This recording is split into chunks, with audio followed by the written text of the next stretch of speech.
Bom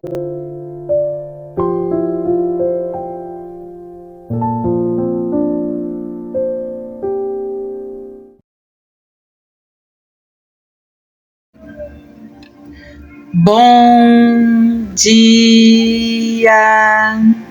Estamos de volta com as nossas reflexões matinais. Venham as águas.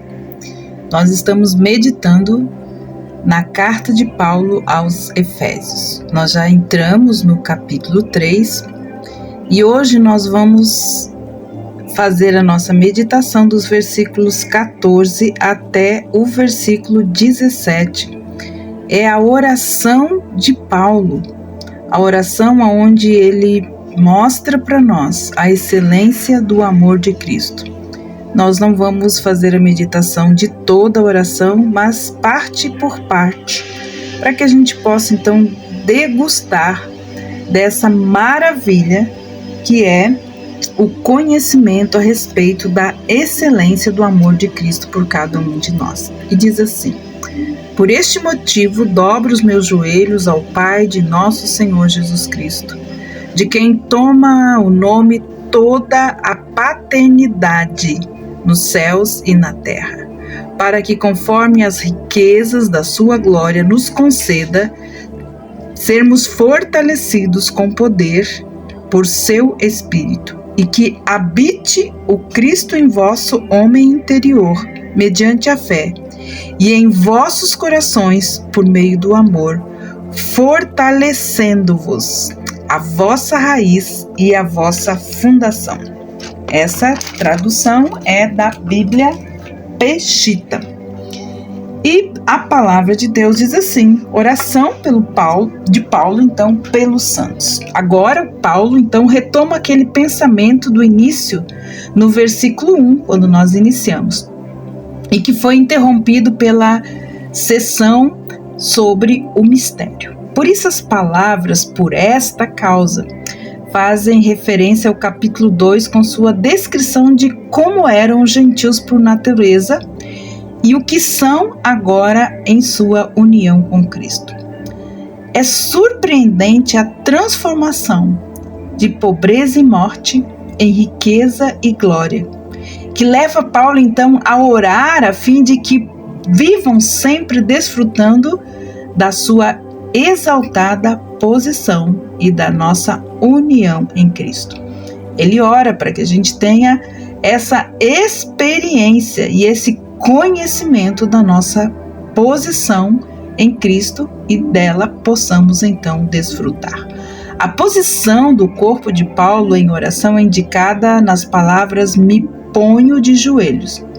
Isto não quer dizer que para orar a pessoa tem que se ajoelhar, porém a alma deve sempre ter essa atitude de humilhação. Podemos orar sim, ajoelhados, podemos orar enquanto andamos, podemos orar enquanto sentamos ou deitamos. O importante é que não só os nossos joelhos estejam no chão. O importante é que nosso espírito também se curve perante Deus numa atitude de reverência e também humildade.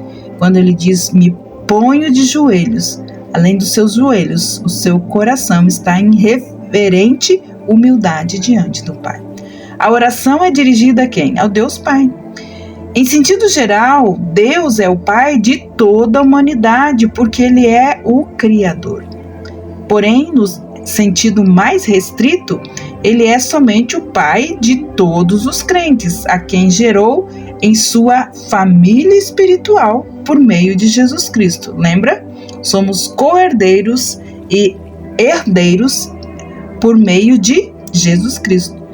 De maneira ainda mais especial, Ele é o Pai do nosso Senhor Jesus, o que significa que Ele é igual ao Deus Pai.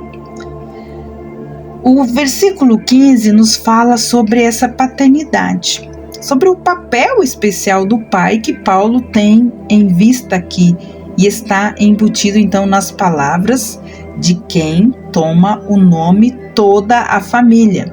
Na Bíblia Peshitta é toda a paternidade, tanto no céu como sobre a terra. E o que isso pode então significar? Primeiro, que todos os remidos nos céus e na terra olham para ele como o cabeça da família. Segunda coisa importante é que todos os seres criados, tanto os angelicais como os humanos, devem a sua própria existência a ele. Não apenas então como indivíduos, mas também como família. Famílias no céu incluiriam as várias graduações de criaturas angelicais. Famílias sobre a terra, apesar de serem todos descendentes de Noé, agora representam então diferentes raças e nações. A terceira coisa importante é que toda paternidade no universo deriva o seu nome dele. A paternidade de Deus é a original e a ideal. É o protótipo de todas as demais relações paternas na terra. De quem, diz ele, toda a paternidade terrestre ou celeste deriva o seu nome. Interessante, né?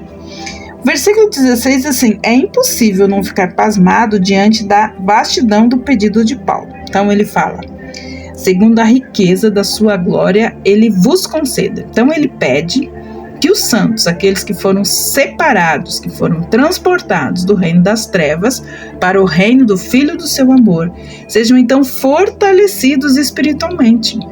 Mas até que ponto? Com toda a abundância. Que seja conforme as riquezas da sua glória e não segundo a pequenez das nossas orações. Os pregadores às vezes fazem distinção entre a expressão das suas riquezas e segundo a riqueza. Um milionário poderia dar uma pequena porção das suas riquezas. Nesse caso, daria da sua riqueza, porém não na proporção das suas riquezas. Paulo aqui, ele pede que o Deus Pai do nosso Senhor Jesus Cristo dê força aos crentes segundo a riqueza das suas perfeições. Então, visto que Deus é infinitamente rico em glória, os crentes podem se preparar para um autêntico dilúvio de bênçãos. Por que pedimos tão pouco e a um tão grande rei? Quando certa vez um amigo pediu um grande favor a Napoleão, ele foi imediatamente atendido. Napoleão explicou por quê. Ele me honrou com a magnitude do seu pedido. Estais vós aproximando-se do rei? Convosco grandes petições pode trazer, pois a sua graça e seu poder são tais que ninguém pode impedir, poderá pedir demais. Chegamos agora então aos pedidos específicos de Paulo na sua oração. Em vez de uma série de pedidos sem relação entre si, o que existe aqui é um progresso nos pedidos, em que cada pedido então forma a base daquilo que vem a seguir.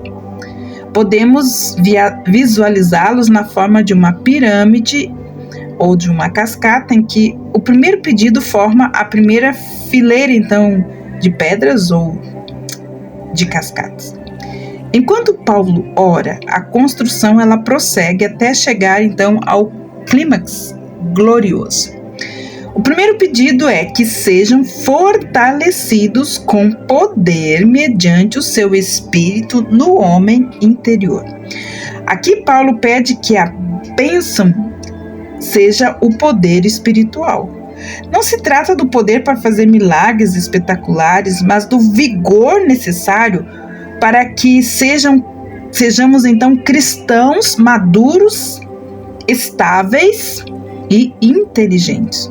Mas quem dá esse poder é o Espírito Santo. Porém, ele só pode fortalecer aqueles que se alimentam da palavra de Deus e usufruem da atmosfera pura de oração, sendo diariamente ativos no serviço do Senhor.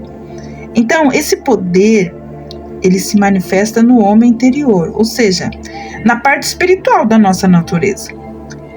É o homem interior que se deleita na lei do Senhor, como nos diz Romanos 7:22.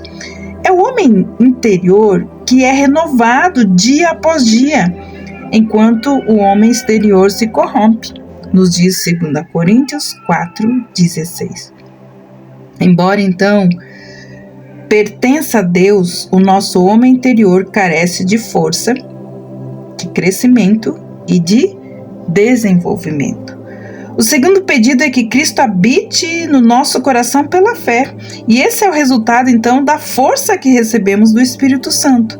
Sejamos fortalecidos para que Cristo habite no nosso coração. É verdade que Cristo passa a habitar no crente no momento da sua conversão, como diz João 14:23 e Apocalipse 3:20. Porém, não é esse o assunto desta oração. Não se trata aqui de Cristo habitar no crente, mas sim de se sentir em casa. Ele reside permanentemente em todos os convertidos. Porém, o pedido aqui é que ele tenha livre acesso a todos os quartos, a todos os cantos do nosso ser. Que não se entristeça, então, com as nossas palavras, com os nossos pensamentos, intenções e também nossos atos pecaminosos. Que desfrute de comunhão ininterrupta com os crentes. Assim, o coração do cristão se transforma no lar de Cristo, um lugar aonde ele se deleita. Assim como o lar de Marta, Maria e Lázaro em Betânia, o termo coração indica o centro da vida espiritual. Então, é o que controla todos os aspectos do nosso comportamento. Assim, Paulo, ele pede que o senhorio de Cristo se estenda aos livros, que lemos, ao trabalho que fazemos, a nossa comida, o dinheiro que nós gastamos, as palavras que nós falamos, enfim, a todos os detalhes da nossa vida, por menor que seja. Quanto mais somos fortalecidos, amados, pelo Espírito Santo, mais nós nos tornamos semelhantes a Cristo. E quanto mais somos parecidos com Cristo, mais Ele vai se sentir completamente à vontade no nosso coração. Nós devemos desfrutar da Sua presença em nós pela fé, praticarmos a Sua presença. E isso, amados, requer dependência constante dEle, entrega constante a Ele. É a noção contínua, a prática da presença de Cristo em nós. E isso, amados, é pela fé que nós podemos pôr em prática a presença de Cristo na nossa vida, como dizia o nosso irmão Lawrence. A prática da presença de Deus é pela fé. É pela fé que nós entendemos que Cristo está em nós e nós estamos em Cristo. Até aqui a oração de Paulo envolveu todas as pessoas da Trindade. O pedido é feito ao Pai, como diz o versículo 14. Para quê? Para fortalecer os crentes por seu Espírito, no versículo 16. E assim Cristo então se sinta completamente à vontade no nosso coração. Versículo 17.